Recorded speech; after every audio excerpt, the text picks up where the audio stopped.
pagi anak-anak, selamat hari Minggu. Senang sekali jumpa dengan anak-anak dalam ibadah hari Minggu.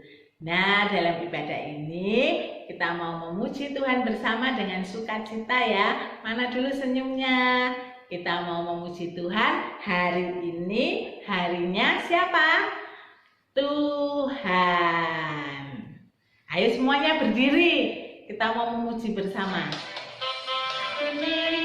Hari ini harinya Tuhan. Mari kita bersukaria. Hari ini harinya Tuhan. Mari kita bersukaria. Hari ini harinya Tuhan.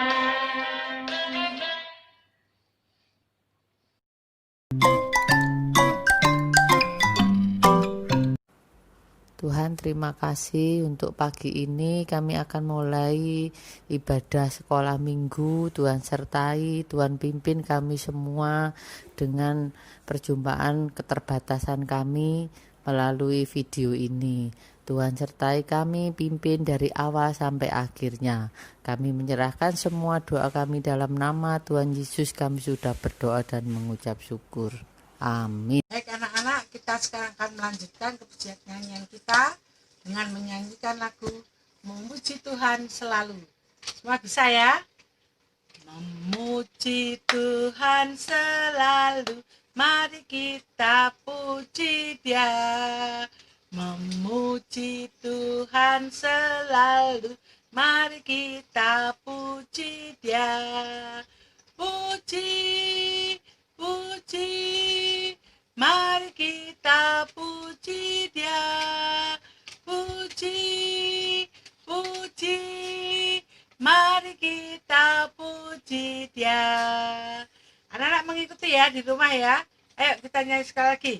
Memuji Tuhan selalu, mari kita puji Dia. Memuji Tuhan selalu, mari kita puji Dia. Puji, mari kita puji Dia. Puji, mari kita puji Dia.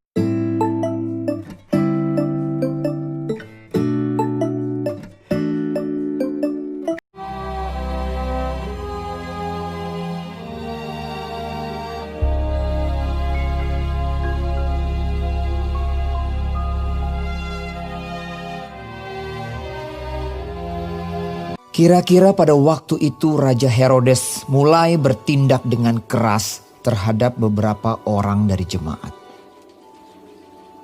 dan menyuruh menahan Petrus. Setelah Petrus ditangkap, Herodes menyuruh memenjarakannya di bawah penjagaan 4 regu, masing-masing terdiri dari 4 prajurit. Maksudnya ialah supaya sehabis Paskah ia menghadapkannya ke depan orang banyak. Demikianlah Petrus ditahan di dalam penjara. Tetapi jemaat dengan tekun mendoakannya kepada Allah. Pada malam sebelum Herodes hendak menghadapkannya kepada orang banyak, Petrus tidur di antara 2 orang prajurit, terbelenggu dengan 2 rantai. Selain itu, prajurit-prajurit pengawal sedang berkawal di muka pintu. Tiba-tiba, berdirilah seorang malaikat Tuhan dekat Petrus, dan cahaya bersinar dalam ruang itu. Malaikat itu menepuk Petrus untuk membangunkannya. Katanya, "Bangunlah segera." Maka gugurlah rantai itu dari tangan Petrus. Lalu kata malaikat itu kepadanya, "Ikatlah pinggangmu dan kenakanlah sepatumu. Kenakanlah jubahmu dan ikutlah aku." Ia pun berbuat demikian. Sangkanya ia melihat suatu penglihatan. Lalu ia mengikuti malaikat itu keluar dan ia tidak tahu bahwa apa yang dilakukan malaikat itu sungguh-sungguh terjadi. Setelah mereka melalui tempat kawal pertama dan tempat kawal kedua, sampailah mereka ke pintu gerbang besi yang menuju kota. Pintu itu terbuka dengan sendirinya bagi mereka. Sesudah tiba di luar, mereka berjalan sampai ke ujung jalan. Dan tiba-tiba malaikat itu meninggalkan dia. Dan setelah sadar akan dirinya, Petrus berkata, Sekarang taulah aku benar-benar bahwa Tuhan telah menyuruh malaikatnya dan menyelamatkan aku dari tangan Herodes dan dari segala sesuatu yang diharapkan orang Yahudi. Dan setelah berpikir sebentar, pergilah ia ke rumah Maria, ibu Yohanes yang disebut juga Markus. Dan ketika ia mengetuk pintu gerbang, datanglah seorang hamba perempuan bernama Rode untuk mengetahui siapa yang mengetuk itu. Ia terus mengenal suara Petrus, tetapi karena girangnya ia tidak membuka pintu gerbang itu dan segera masuk ke dalam untuk memberitahukan bahwa Petrus ada di depan pintu gerbang. Kata mereka kepada perempuan itu, Engkau mengigau. akan tetapi ia tetap mengatakan bahwa benar-benar demikian. Kata mereka, Itu malaikatnya. tetapi Petrus terus-menerus mengetuk dan ketika mereka membuka pintu dan melihat dia, mereka tercengang-cengang. Tetapi Petrus memberi isyarat dengan tangannya supaya mereka diam.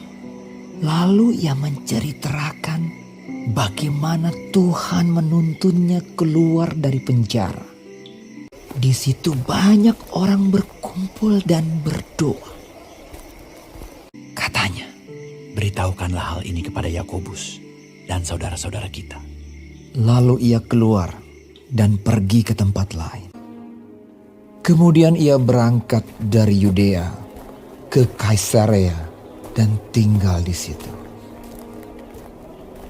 Pada keesokan harinya gemparlah prajurit-prajurit itu.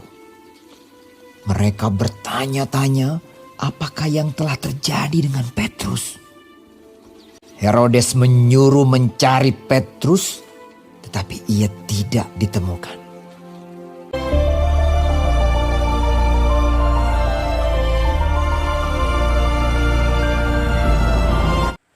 Anak-anak, kita harus percaya bahwa doa orang benar didengar Tuhan, karena mujizat Tuhan bisa terjadi melalui doa. Allah juga berkuasa menolong kita dalam setiap kesulitan ketika kita percaya dan berdoa kepada Tuhan dengan sungguh-sungguh. Nah, kita akan ayat hafalan dengan Ibu Yumina ya. Silakan Ibu Yumina. Nah, anak-anak, tadi kita sudah memuji Tuhan dan juga mendengarkan firman Tuhan. Sekarang waktunya kita ayat hafalan ya. Yuk sama-sama sama Kak Yumina ya. Ayat hafalannya terdapat di 1 Petrus 3 ayat 12. Mata Tuhan tertuju kepada orang-orang benar dan telinganya kepada permohonan mereka yang meminta tolong. Anak-anak, kita hari ini sudah selesai ibadat ya. Sekarang kita mau berdoa. Yuk, matanya ditutup, tangannya dilipat ya. Tuhan Yesus, terima kasih untuk hari ini saya boleh mengikuti kebaktian. Terima kasih, saya juga bersyukur dapat memuji Tuhan dan mendengarkan firman Tuhan. Saya percaya kalau Tuhan Yesus berkuasa menolong saya dalam setiap kesulitan. Tuhan tolong saya agar minggu depan saya boleh mengikuti kebaktian lagi. Di dalam nama Tuhan Yesus saya sudah berdoa. Amin. Oke anak-anak ya, sampai jumpa minggu depan. Tuhan Yesus memberkati.